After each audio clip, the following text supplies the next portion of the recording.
All right, this is a video about this Jeep 1962 FC170. I've had it for a few years, and sitting right now in three pieces: the cab,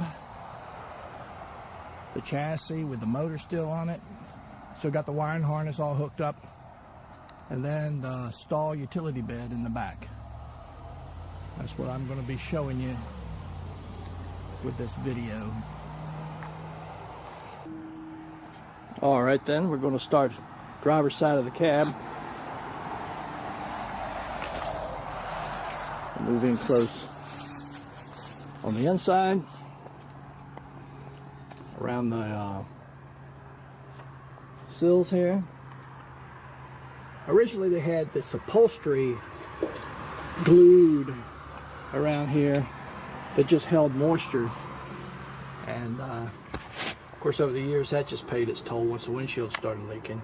So you got a hole over there in that frame. Worst part of it is when you go up around the top of the windshield frame.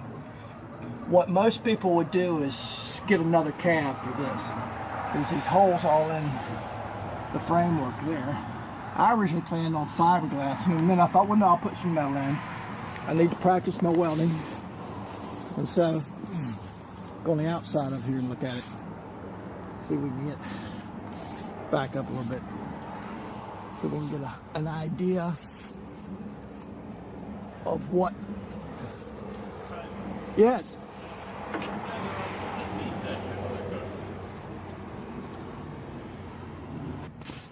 You see the whole, pretty much the whole perimeter along the top of the windshield needs some substantial TLC, because the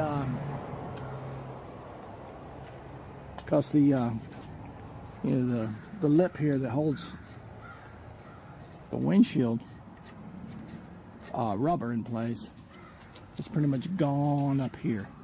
So that's another thing considering the worth of this cab. Floorboards.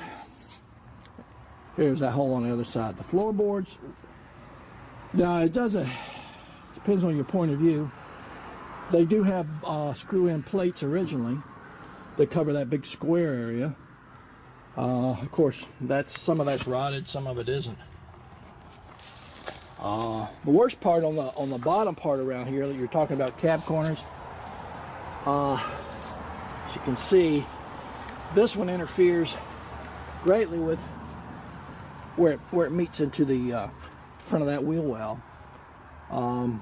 The other side's not so bad, and can be used as a comparison, as to actually what is it I got to do with this thing. You can see it's had Bondo in it before. It did not have a front bumper. It had the plow rig on the front. All right. Let's see here. Back corners from the inside. Rotted on the bottom quite a bit, a little bit up the back. That's where the bolt mounts it down to the frame. One there, then in the front. It used to be there. All right. Let me show this corner again from the outside. Let me see here. You see, it's been worked on before and has some extensive rust. All right. Up under the wheel wells here. Not too bad in some areas, but still, considering the overall. We're going to go to the other side now.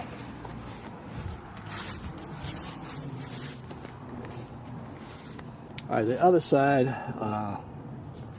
coming in.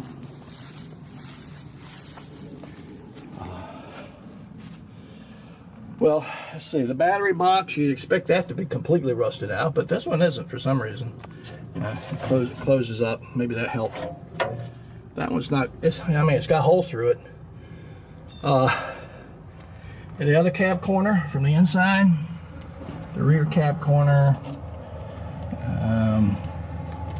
see a little hole there at the back bottom. You can make out the underturned flange that goes around the bottom edge. Let me get outside. So you see that hole back there, and more Bondo and chicken wire. There's a dent there. Of course, Bondo works there, I suppose. The rest of the window frames and stuff are pretty good. No holes in the top other than there must have been a spotlight or something. But that front windshield is a real area of concern. A lot of them have busted, rusted out corners and floor pans. But around that windshield, it's going to take a little bit of work. Here we got the back side of the stall body. There it is.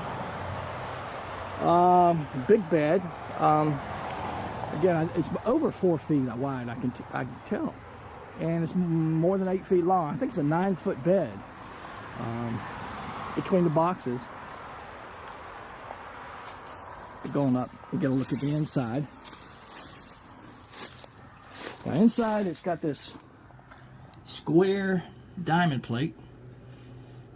Surface rust. I mean, this is heavy stuff. Worst damage on this whole thing is along the inside edges where the diamond plate or square plate, whatever you want to call it, was welded along the boxes. Both sides. The boxes themselves are pretty good.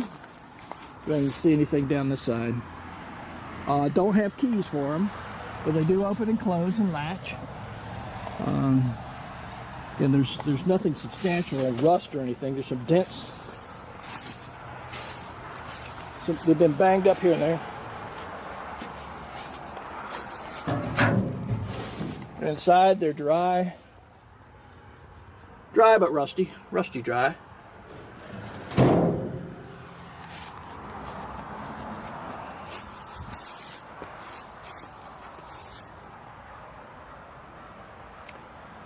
That's where it's been sitting since I took it off a few years ago.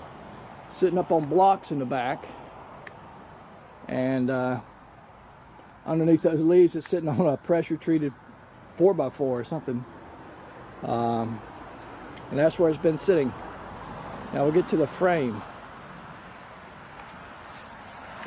All right.